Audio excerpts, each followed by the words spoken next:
Hey, what up, guys? It's Nick DeQuan. Today we have another video for today's highest mathematical edge pick. Coming off a win yesterday at the Pirates. Excuse me. They came back. They were down 6-1, came back. They won 9-8 or something like that. But real quick, I had the Nationals yesterday, and they were up 10-1, and I put my phone away. 10-1 in like the 8th inning or something, and they lose 11-10. They give up 10 runs in the last 2 innings. Leading up to that moment, teams who were up 9 runs in the 8th inning were like 3,094-1. And the Nationals just added a 2 to that. So if the Nationals cashed yesterday, today would have been yesterday would have been a very good day. Nonetheless, though, we profited 2.54 units today, so it's nice to be back in the winning column. We've been in a little bit of a skid right now this week. So this week's cycle, I'm down right now a little over 5 units. I think like 5 point, somewhere on the, like a little over 5 units. So I've got my picks up on X today, but as always, if you want access to all of my sports betting plays, not just my highest mathematical edge picks, you can go to my X account at NickTheQuant44, and then here on YouTube, I post these analysis videos. So saying that, we can get into today's pick, which is the Colorado Rockies on the money line. I got them at plus 128. My model gave them a probability of a 50.58%, denoting slight mathematical advantage at a strong underdog position at plus 128, but very strong financial positioning and financial edge on the Rockies, as denoted by their positive expected value of 15.32%. We're going to be risking 2.39%, or in other words, 2.39 units, for a potential profit of 3.05 units. So I'll take you guys through my ensemble model. We'll go through the 9 interior models, talk about the calibration of those models real quick, as I always do, kind of just the same routine, and then we'll get into that second and third layer calibration and bring it back full circle and confirm the edge assessment and call it a day. So again, I have 9 interior models for my ensemble model. They're all calibrated, so they're calibrated based on how the initial prediction they come up with has been performing, in the real world. So now we can actually try to draw a correlation between initial prediction and actual outcomes. How much these probabilities influence that initial ensemble output is based off of the amount of sample size each interior model has, or should I say each initial prediction has. This gets into like what I like to call reliability modeling. You trust a probability more if it has more sample size. If it has less sample size, that means it could have inherently a lot more variance and cyclicality. One bad day can really muck up what the probability is being forecasted to be, or one good day could really make you think that you have more edge than you do. So saying that, I'll explain this with the first model for the Cubs, and then at this point we can just kind of go through.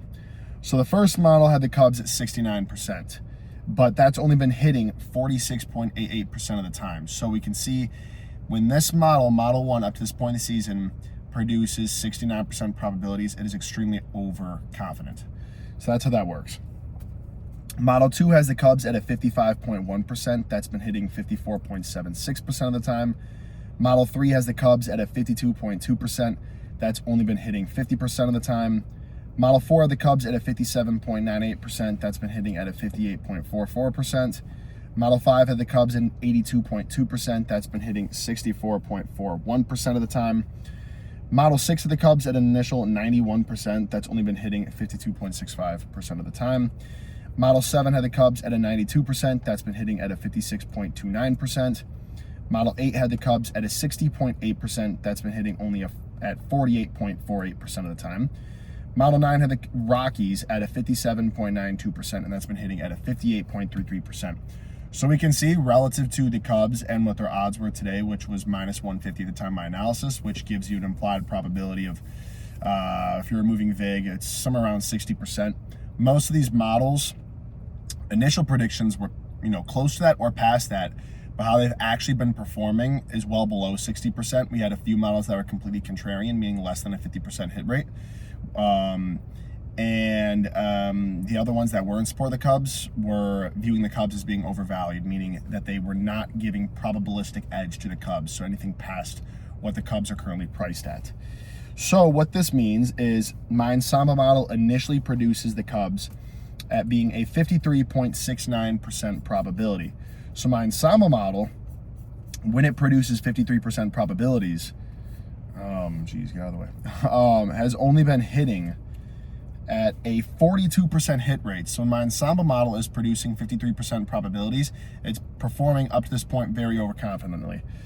So using empirical Bayes, which takes into account both the model output as far as the probability and then how it's actually performing in the real world, the more sample size you have, the more the calibration just relies on the actual outcomes. The less sample size you have, it still takes into account both factors. But the more sample size you have, the more weight gets shifted onto now how is it just actually performing.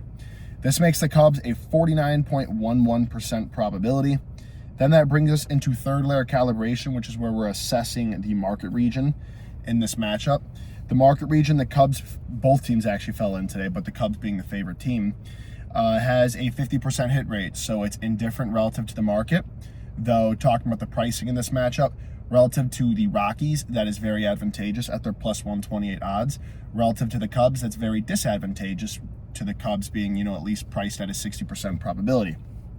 So we take in that into account for third layer calibration, and what that does is it makes the Rockies a finalized probability of that 50.58% at those plus 128 odds, giving a strong financial edge denoted by the positive 15.32% expected value, and some slight mathematical edge, especially being an underdog is always great, at that 50.58% probability, risking 2.39% or 2.39 units. 1% of my bankroll is 1 unit for me, for a potential profit of 3.05 units. All right, guys, that is today's pick. As always, if you want access to all of my free sports betting plays, you can go on my X account at NickTheQuant44. For more insight regarding my daily results or just the highest mathematical edge picks, you can go to my Instagram account, NickTheQuant40, or just NickTheQuant. On my Instagram story, I post my daily results there. And then here on YouTube is where you can get my analysis videos.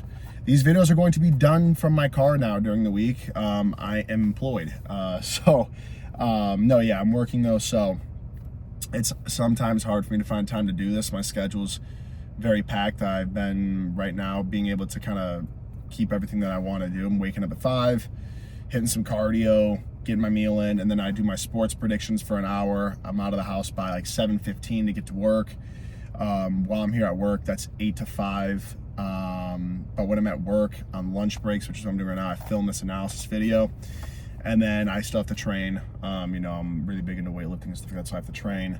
And then on weekends is where I'm going to be doing a lot of data accumulation for the MLB model, just to get probabilities to be more accurate. And then I'm currently in the training phases for my college football model.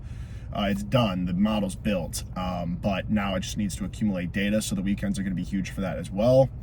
I want to have a good season in college football, but I'm still in my infancy in this. This is my first realistic year at really putting these predictive models to the test. And as far as the amount of data I have at my disposal, as far as like how many sample sizes per probability being produced by each model, nowhere near enough. But this is a long-term game. I think, in a year from now, but especially like 2 to 3 years now, these models will be very proprietary and they will have a significant amount of data. And really, the sky's the limit. So I'm very excited for this. I think I can really build this into something very expansive. And performing this concurrently with some career goals I have as far as work, my passions and fitness as well. I appreciate the support you guys have been giving me on X and stuff like that. Just know that a ton of work goes into this, and I'll see you guys.